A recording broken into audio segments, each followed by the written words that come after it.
right, and welcome to another live stream today, guys. And it is so great to have you all here on the channel. And if you are new to the channel, please type new in the comments, and so I know who's new and I can greet you here as well. Now, today I'm going to talk to two really crazy guys that did a very awesome trip all the way from the south of Europe to the top of Europe, the North Pole. So, and they did it in under 72 hours. That's close to 6,000 kilometers.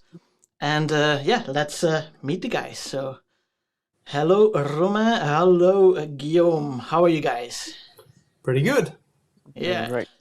All right, cool. Slightly tired, but I can imagine that you're really tired. Yes, you just got home today, I believe. well, yeah, we got home at 3 this morning. Well, I got home at 3 this morning. Romain got home at 9 this morning. 9 Okay. something.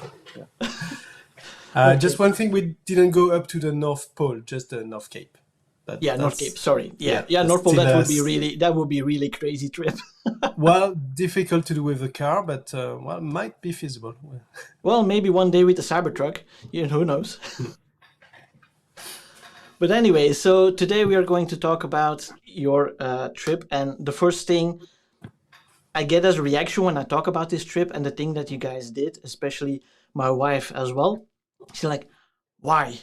Why on earth did you do this crazy exercise of getting across the entirety of Europe in so little time? What was the thought behind it? Okay, so maybe I'll start.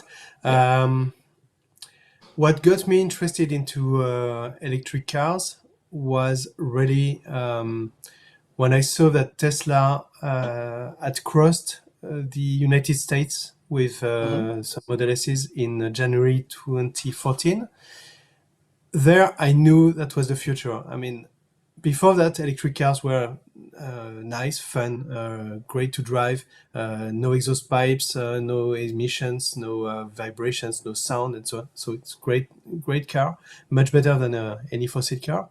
But then you couldn't travel with them. And what Tesla did when they crossed the country from Los Angeles to New York in 3 days, it made it clear that it was possible to replace completely a fossil car with an electric car. And get rid of the fossil cars forever. So that's what got me interested.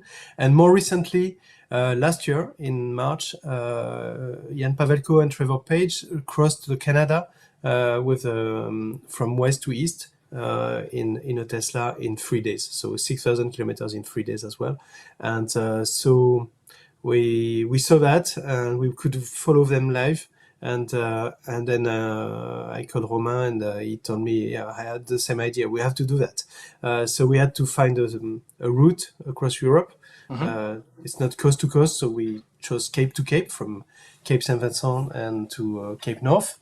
And then the virus hit, so we had to delay our plans by 18 months. Yeah, that was indeed a very unfortunate event, of course, but the whole world was affected by it, is still affected by it. So I'm even amazed that you were able to pull it off, because within Europe we have our tiny countries and each country has their own regulations at the moment right now, where you can enter or cannot enter without vaccines or a PCR test and that kind of stuff. So did you encounter any issues with that or not? Just at the border, being checked for the sanitary pass, like vaccination or PCR, like you said. So in our case, vaccination. We've been vaccinated for like ever since it was possible, and been waiting to do this trip. Like we were ready like months ago. So yeah, no, just at the border, but it only took a few minutes. The 2 or 3 times we got checked. Yeah, there were no long queues that you had to go through. No. Yeah. No. Yeah, basically the virus situation was our biggest fear, and it ended up being nothing. Okay. Basically, completely amazing. That's good to hear, of course.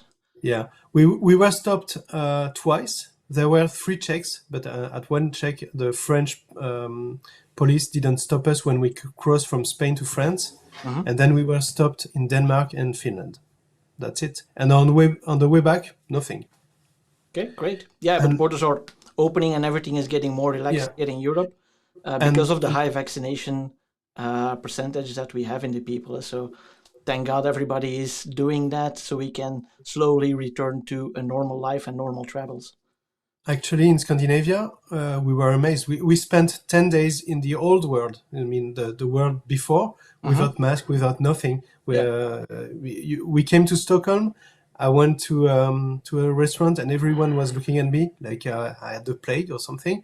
And I thought, what's happening? And then I had my mask on and I realized no one had the mask on. So I asked some guy, so mask is not mandatory. He said, no, it's okay. We are all vaccinated. Don't worry about that. So we removed the mask, and for 10 days we have we have not had any mask, and cool. Apparently no issues. Hopefully we have not catched the virus and spread it. But we've been careful, and we met a lot of people on the way back. That was great, but don't think we spread the virus. Okay. Hi, Janek. Welcome to the channel also. Now, another question. Let's get back to the trip. You said, okay, you both had the same idea, but how did you guys meet each other? Because at first I thought you were father and son doing the trip. And I was like, hey, cool, that's a nice family trip. But eventually you guys are friends. So how did you meet each other, and what is that click that you have between you two that made you able to do such a difficult challenge? It's the Twitter algorithm. That's what we figured out a couple of days ago. It's probably just the Twitter algorithm. We became friends on Twitter. Okay. And we met. When did we meet first in person? In August last year, I think. A year when ago? You came with your Zoe. Yeah. Only that short ago. Okay. Yeah. So So was the trip in itself, was it a challenge for your friendship because you're spending 72 hours on each other's laps without rest, basically? So how I can imagine that your moods were getting cranky near the end because of fatigue, or not? No, actually, we never fought together. I mean, against each other, so that's fine. During the 3 weeks of the trip, because one part of the trip is 3 days from Cape St. Vincent to North Cape, but the whole trip duration was 3 weeks. Yeah. And you need that because Europe is big. Especially in Norway. People forget how big Norway actually is. Yeah, Norway is massive. When it's we were driving slower, but we still drove something like 500 kilometers a day. That's quite a distance. But was it mostly driving, or did you still do some sightseeing as well when you came down from North Cape? It's like half. It's like 50-50. Okay. Lots of driving and some sightseeing, but mostly Norway. Norway, we spent a lot of time on the coast, so in the fjords and everything.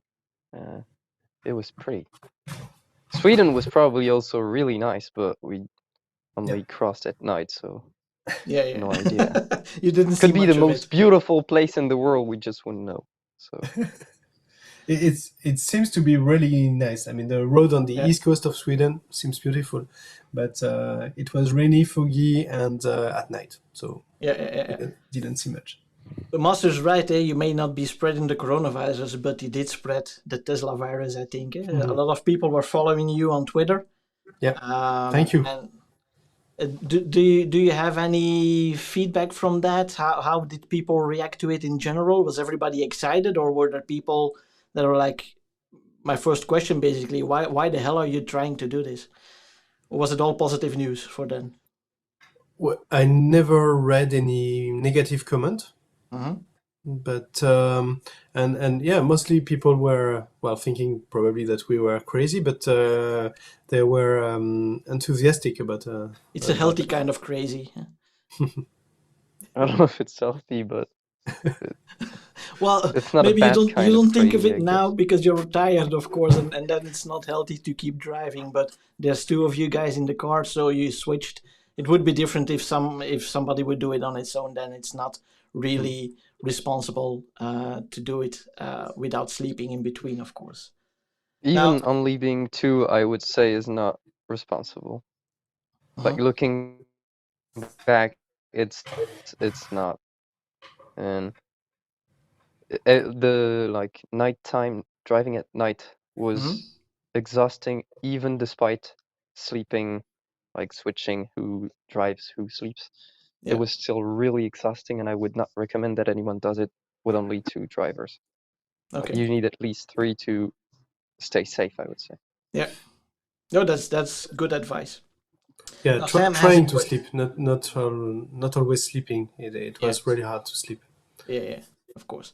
Now, Sam has a good question. Did anyone from Twitter meet you at rest stops to say hello? Yeah. Did you get quite a few in people? Belgium, and in Sweden. Yeah, during the Cannonball, but then on the way back we met more people. Yeah, but then you did have more time to spend with people, of course. But during the Cannonball, that was that was the point of the way back. Yeah, it was great to that stop in Namur with our friends coming and greet us and giving us some food and then we were gone. I mean, okay, thanks. We have to go unplug and then we go. And same with Nico in Castevert in Sweden. That was great. And after a very terrible night on the east coast of Sweden. It was so great to meet someone, and he brought us some bakeries. That was great. So thanks. Yeah, it was like, things exist outside of the Cannonball. That's nice. Yeah. Like people are still out there, and it's not just on Twitter. And someone is actually here supporting us, so it helps. Yeah, absolutely. Le Black Pearl says Vive Namur. So I suppose you met him in Namur then? Sorry? I suppose you met him in Namur? Yeah. No, he couldn't make it that night. It was pretty late. I think we arrived at, midnight or so? Yeah, something like that. Yeah, they did what we are dreaming to do. But it is a very, very long drive. As I mentioned, people forget how tall or how long Norway actually is, plus the fact, I think from bottom to top, it's about 1,800 kilometers. That's crazy. And you don't drive 120 kilometers an hour. You can drive 70, 80 on most spots. So it's very long driving and not covering a lot of distance in a short amount of time. But it is that's why, like, country. Sweden, we went through Sweden and not Norway. Like Norway, we only drove a few hours. I don't know, like on the Cannonball. I mean, we only drove 5 hours. Let's say. Yeah, 4 or 5 hours. Yeah. 4 or 5 hours, and the rest was Sweden because, well, that's what Google Maps will tell you. That's the shortest route. You can drive faster in Sweden than in Norway. Yeah, that's Norway true. Is way too slow. Oh, that's a nice cat. It's the fastest route to North Cape is actually indeed through, I think, even the west side of Sweden, if you look at Google Maps. Or the east side, I think. The east side, the east side. The east side, you go straight at the straightest route. And also, because superchargers are not everywhere yet, that's where you have more superchargers than on the west side of Sweden. Okay. That was quicker anyway. That's the shortest route. Okay, cool. And how did autopilot work for you guys? Did you guys drive most of the time on autopilot? Any freak thingies that happened along the way? Well, autopilot. Go on, I dare you to say it was a good version. I dare you to say that 24.5 is acceptable. 24.5 is the worst version in months. It was still good. It's still autopilot. That's the worst version I ever had on my car, and we drove 3 weeks with that. And that was fantastic because we couldn't have done the trip without autopilot. That's for sure. And especially driving at night when the other one is sleeping and you're just grabbing the wheel and dozing a bit. And autopilot is keeping you straight and keeping a safe distance. So driving better than 90-95% of people. Yeah, it is. In general, it is, but there are still some situations where autopilot can not handle it. And I noticed on my own trips to Norway, I didn't have the full autopilot yet when I went to Sweden the first year. That's already 6 years ago. Um, but there are still, even there where you have good lane markings and such, there are still situations where it's not working, and it is still a good assist. But for me also, I wouldn't be able to miss it anymore on the long trips because it makes driving so much more relaxing, and you can, for one, enjoy the scenery a little bit more, but on the other hand, it keeps you safe, and you can focus on other traffic more than just focusing on staying in the lane and following the lines. Yeah, you focus on the road conditions and on the other driver's behavior, and that's the issue. The main issue is the others. I mean, we've seen a few crazy things, and we're almost hit by a criminal. Basically, the guy is a murderer. So that's there is no other word than that. The guy was coming. I was overtaking in Sweden on the way back. Okay. Overtaking. So we drove at the speed limit all the time. We tried to drive at least 99% of the time at the speed limit. So we did that during the Cannonball, and exceeding the speed limit only when overtaking and for safety reasons when some moron is tailgating you 1 or 2 meters away. So we just punch the accelerator and we don't see that guy anymore. But so I was overtaking a car and at 120, and I see we have the recording from the Tesla cam. So on the cam, I see that he's coming pretty fast. Well, probably at 180. So 160, 180, something like that, with flashing lights. Get away! I'm here. I'm the king of the world, whatever. And fuck you guys. That's basically what he said. So I didn't see the flashes, but at one point, I looked at my mirror. I saw it was coming so fast, and I was finished overtaking. I put my blinker to go back to the right. Autopilot in Europe, when you put your blinker, it is obliged to wait for 1.5 seconds before starting the maneuver. And at one point, it was coming so fast, it almost hit us. I had to take over and just do a evasive maneuver like this, and avoid the accident. I think he could have killed us basically. So yeah, I have many things to say about the fact how people are driving in general, and how it's regarded as normal to be aggressive and to basically almost kill people on a daily basis. But that is not normal. And what is not normal as well is when people are saying, I don't trust autopilot, a robot is going to kill me. It's wrong. People are killing each other all over the world. 3,500 people are dying every day in the roads of the world because of other people that didn't pay attention, were texting, were whatever, I don't know what, so yeah, I'm sorry, I'm a bit of a rant, but I drove 20,000 kilometers this summer, so I've seen a lot of morons. And I don't mind morons, but when morons are trying to kill me, I tend to be upset. Yeah. No, it is true. And the fact that you have autopilot and you're driving more relaxed, you don't have to focus on the lines, you start noticing the behavior of other cars a lot more. Yeah. And then you indeed see like, okay, a lot of people are just doing crazy stuff on the roads. And for me, I can't wait to have FSD in basically every car so that those things will come to an end sooner or later. But that's also why when Tesla released the new app or the new safety score for getting the FSD beta, I think that's a very good idea because it will make people more aware, first of all, of their own driving style, but on the other hand, it also gives Tesla a door to open to just remove the FSD beta for the people that are trying to abuse it, because a lot of things that happen with autopilot is because of people abusing it and not paying attention. And this is their way of saying, okay, we will be able to give you the beta in the US Unfortunately, it will take quite some time before we are able to get it. But even then, they should indeed, especially in the beta version, they should give it to careful people. And as soon as they notice that they start abusing it, they should take it away. And that is my opinion as well. So, and Rant.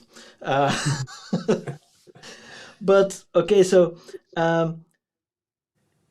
Well, do you have any? Sorry, go ahead. The craziest driving experience I had this summer wasn't during the trip we just made, but it was I went to Italy in August, and driving around Napoli, I had to disengage autopilot, because if you're driving at the speed limit on the right lane of the highway, well, everyone is running over you. Your people are coming at 150. It's 100. People are coming at 150 behind you and almost hitting you. They don't have any idea what a lane is. What is it for? And it's not about Italian drivers, because at one point everyone is driving like this. At the end, I was even driving like this because that was the only way to survive. And then we went to Switzerland, and Italian drivers there were sticking to the speed limit and sticking in the middle of the lane because it's the way the others behave. So the more we have cars that behave correctly, probably the more those stupid morons will go away, I think. Yeah, no, I agree. Now, you did drive through 9 countries. Are there any cool stories that you encountered along the way? I remember to see something like being pulled over in Germany. That's not me. I was sleeping. There's no story. There's no fun story. There's no fun story? Nothing happened. Nothing. Okay. I was sleeping. You were sleeping. Allegedly, I wasn't driving at 80 in an 80 zone, but it wasn't intentional. Okay. I swear it wasn't. Okay. So you got off okay then, or did they give you a hard time about it? No, they didn't. It was pretty quick, and okay. Somehow, I don't know. Apparently, he must have liked the idea of electric cars. I don't know. I got off without anything. So, because that would have been hard to finish the Cannonball if I couldn't drive. Yeah. And well, especially if they had impound in my car, you know. Yeah. that was a possibility. You know, I thought about that. So you got off lucky, and Tesla saved you again. Yeah, we'll tweet the footage of that. We'll tweet the whole time lapse, including the part where you can see we won't see much, just the speed and the signs, so we'll finally know by how much I was exceeding the speed limit. Okay. But you'll see it's just this one time. Okay. Yeah, just to be clear, that was in Germany. In Germany, there are some unrestricted sections on the Autobahn, so you can drive as fast as you can safely do. That's a rule. So our car can go to 234 kilometers per hour, which at night with no one is as safe as driving in Napoli. I mean, it's even safer, much safer than driving in Napoli at 100. No, basically the Germans, they drive really well. They indicate when they change lanes. They usually look in the mirror before changing lanes. Sometimes they don't. But so... Yeah, basically the story was unrestricted section. So Romain, I was sleeping, so Romain was driving about 200, 230, something like that. And a car was following him, and that car happened to be a police car. Okay. And apparently what happened is the speed signs come up. So you have a small speed on the speed sign on the speed limit on the left and the right side of the highway. While driving 230, you see it, but so it's 120 and then 100 and then 80. And probably what happened is Romain didn't brake hard, jump on the brakes, but left the foot and let the regen do the braking. And that takes longer at those speeds because there is so much energy to recoup. So was maybe still at 150 in 80 zone. Yeah. Which, that's one of the problems that we have currently with autopilot as well. So first of all, it doesn't react to speed limit changes on highways, but secondly, it only reacts too late as well. So you would be passing the 120 sign, and then only it started to slow down a little bit. So that's also. Well, in that case, I wasn't driving on autopilot. I know.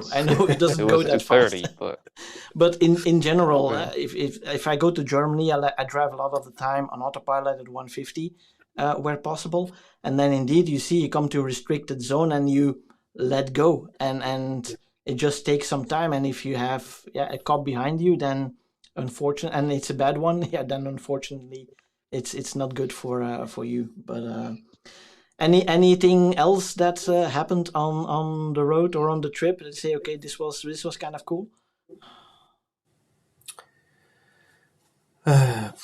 Too many things. Many things.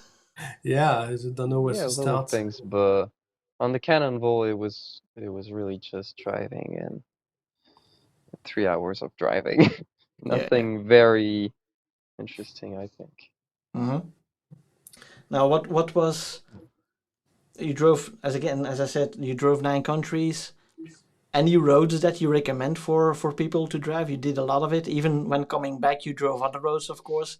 It's like, you definitely need to go to that region or something.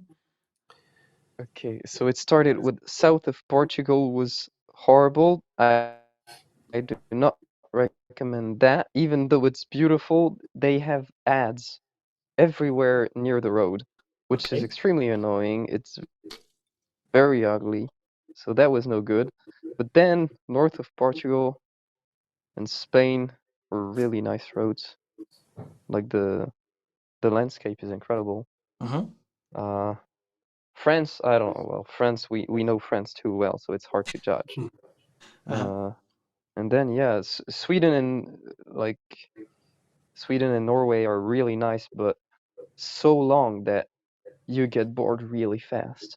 You've only crossed like 10% of the country and you're already bored of the amazing landscape. Yeah. So there you go. Now, Eve is asking what you guys talked about when driving. It's a long time to keep the conversation going, but as I understand it, you guys were sleeping as well a lot of the time when the other one was driving. Is that correct? Yeah, basically during the Cannonball, but on the way back, we had more time, and on the way to Cape Saint Vincent, we had some time as well. Well, we talked about life. I don't know. About Tesla, about electric cars, about different countries, about life and death, and women, and whatever. Now, Didier wants to let you tell us about the inflator problem. I don't know. Oh, that's nice. Yeah, that's a good one. Thanks, Didier. So we left on Monday, 6th September. So in the morning, so we put all the stuff in the car. We had 2 spare tires. So I don't have a spare wheels, but we have I had just my old front tires that I had just replaced. I replaced all the 4 tires, and the front one were still okay for a few thousand kilometers, but I replaced them with Michelin tires. And so just in case, if we get a flat tire, we don't have to wait until the shop can order the compatible tires. So we would have those. So we could lose a few hours, but we wouldn't. It wouldn't take 7 more days to finish the Cannonball. So that was the idea. And in the morning, I went to check the pressure and inflate the tire, and I have this tire inflator that also works as a repair kit for the tires with the foam. And the pump basically didn't work, so I don't know what happened. And so that was too late to go buy anywhere, and so we had to leave. And then so I ordered one. A friend of mine, Arnaud, told me I've got this small one, this small pump. It's great. You plug it on the USB and it charges, and then it's on battery, and you just go and inflate the tires. So I went online, I bought one, and I had it delivered to a friend, Vanessa, who lives in Belgium, and she brought it to us when we stopped at Namur. So, and then we used it in Sweden because when the temperature drops, the pressure drops, so we had to inflate the tires, and so it was very useful. Okay, cool. Thank you. The bump actually showed like an erroneous pressure. It showed 2.3 or 2.4 bars, which was extremely scary. But it seemed like the car is actually the one being right, and so it wasn't that bad. Yeah. But yeah, it was pretty scary to see 2.4 is supposed to be really low. Supposed to be 3, yeah. And so we basically checked the pressure on the car, and then we saw that you need 200 0.2 bars more on that tire, and then you go from 2.4 to 2.6, but it's actually 3 bars. Okay, yeah, that's good to know. You could overinflate as well at that point. Yeah, maybe it's just a setting. The risk would have been to go like, okay, then 3.2 bars, and it's like the car says 4. Okay, bad. Well, it would drive more economical, but I don't know how far you would get. Yeah, not true. Yeah, it would be hard to turn. Yeah, is the issue. Yeah. So, hi, Tesla enthusiast. Hello. Hi, Anthony. Welcome. So you've driven a long drive. It was a big trip. Now, what would you say in a few words were the best and the worst part of the trip? Romain, you go first. Yeah, I'm speaking too much, so don't hesitate to interrupt. The worst part of the trip. Okay, do we best and worst of the Cannonball or of the whole trip? Maybe both. Okay, for the Cannonball, the worst was like the sleep and the exhaustion. That was horrible. Okay. But it was fun. It's what makes it fun. So it's not that bad.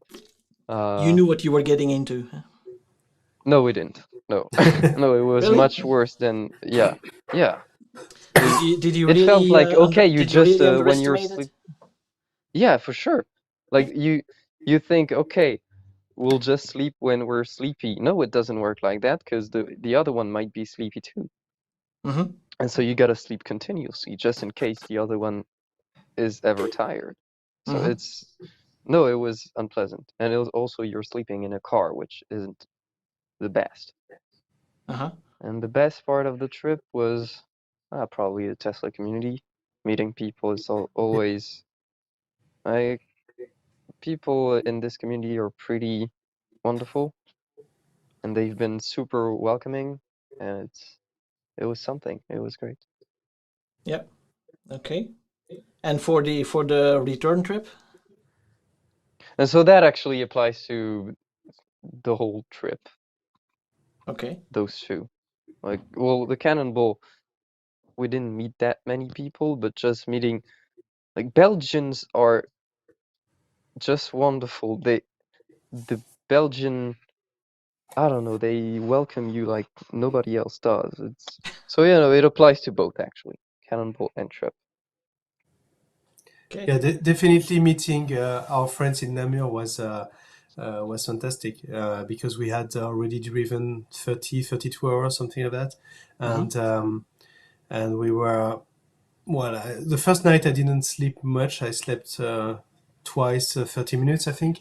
So I was still a bit, I was already a bit tired after that. So when we arrived in Namur, meeting our friends that I personally had never met them in real life, but I spoke to them on Twitter, and Romain already had met Vanessa and Thomas and Anthony. Well, I had met Anthony in Bordeaux, but so that was great to meet them and to people are coming sometimes from a distance at midnight to meet you in the middle of Belgium at night and give you some presents. It was fantastic. And on the way back, we've been welcomed ever since we we've been to Oslo. We've been hosted by Ecamm. We've been hosted in Germany. We've been hosted in Belgium, and it's so. And people have fed us. I mean, they paid for our dinner or lunch. It's amazing. So I was trying to say, no, it's okay. We can pay. No, that's fine.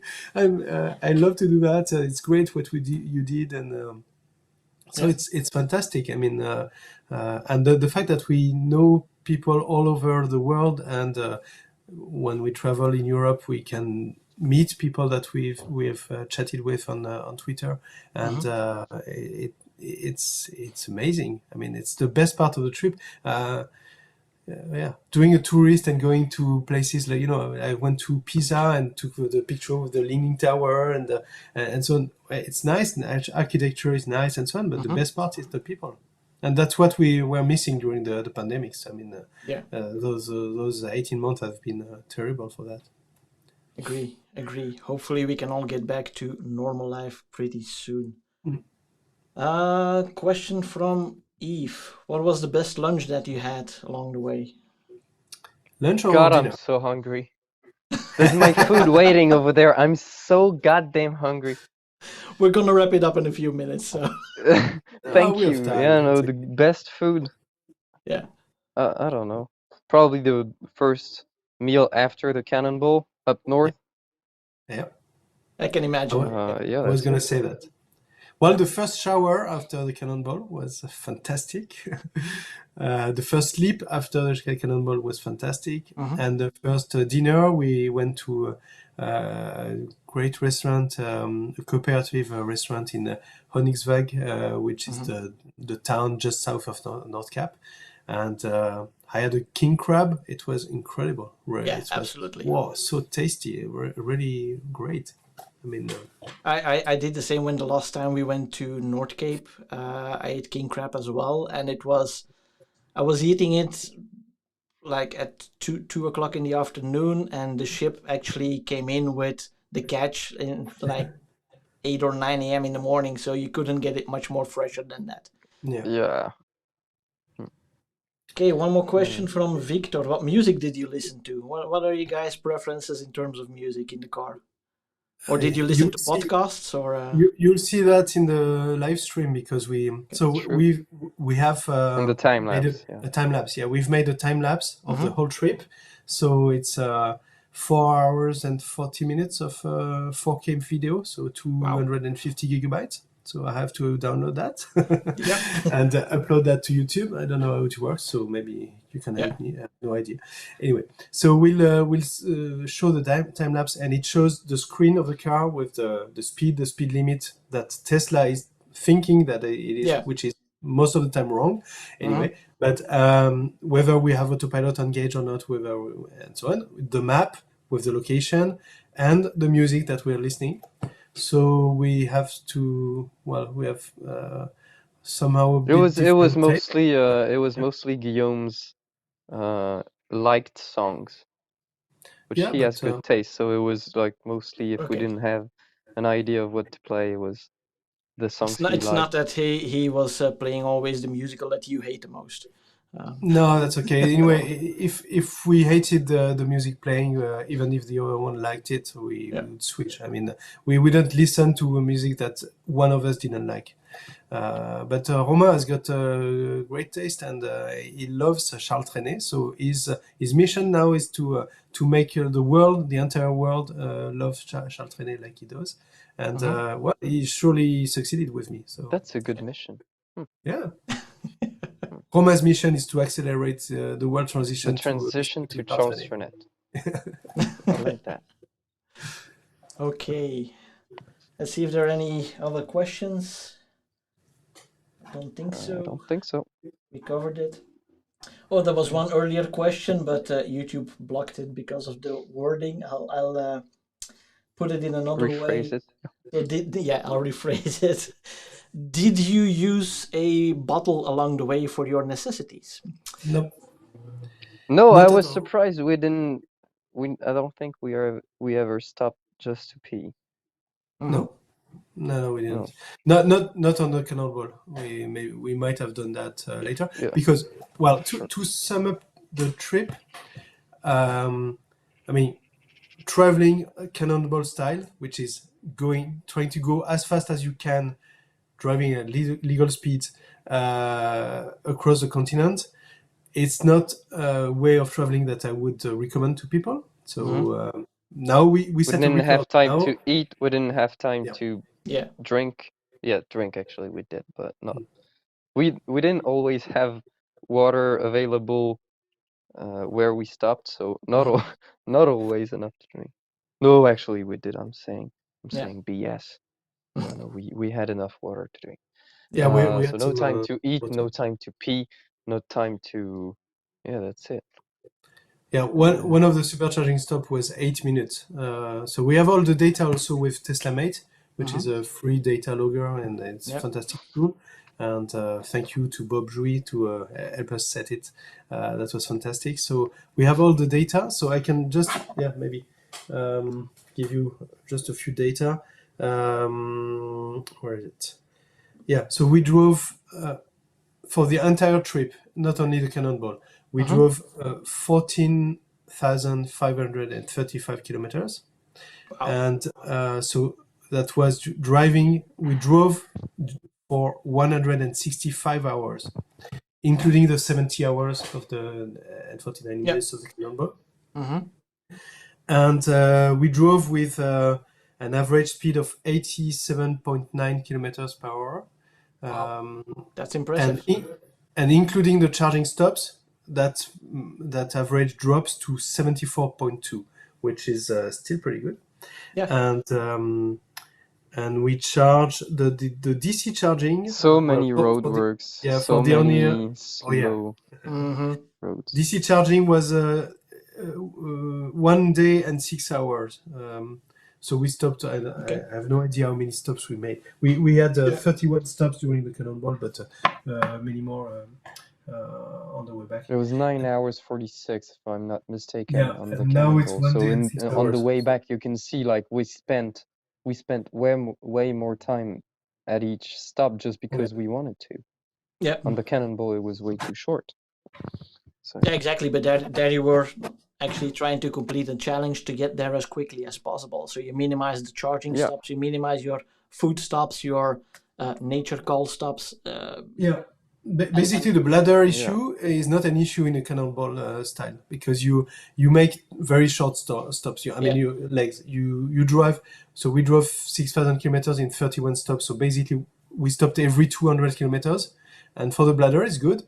But my car has much better range than my bladder when I'm not driving Cannonball style and I'm driving, let's say, 3 or 4 hours. Then because the car can and I can't. So that's. But 2 hours is okay. Yeah. Zeeland wants to know, was the chocolate tasty at the supercharger in Eschborn? Thank you very much. Thank you, Philippe. That was great. Fantastic. I haven't tasted mine yet. But I ate hungry, so that can happen tonight then. Yeah. Oh yeah, for sure. And Victor also had a question: did you see any differences with your more recent short range plus? Quite a few differences, yeah. Especially getting back into my car. The single motor is a big one. Range isn't that different actually, or it doesn't make a difference to me. Charging speed is considerably better on the long range, but same thing, it doesn't really matter to me. So it's mostly the rear drive that and gives then you lots of feeling. differences, like the steering wheel. I really prefer mine. Sorry, Guillaume. I know. I really prefer mine. It's a little softer. So I don't know. It's the vegan leather, whereas Guillaume's is the really old now, really old normal leather.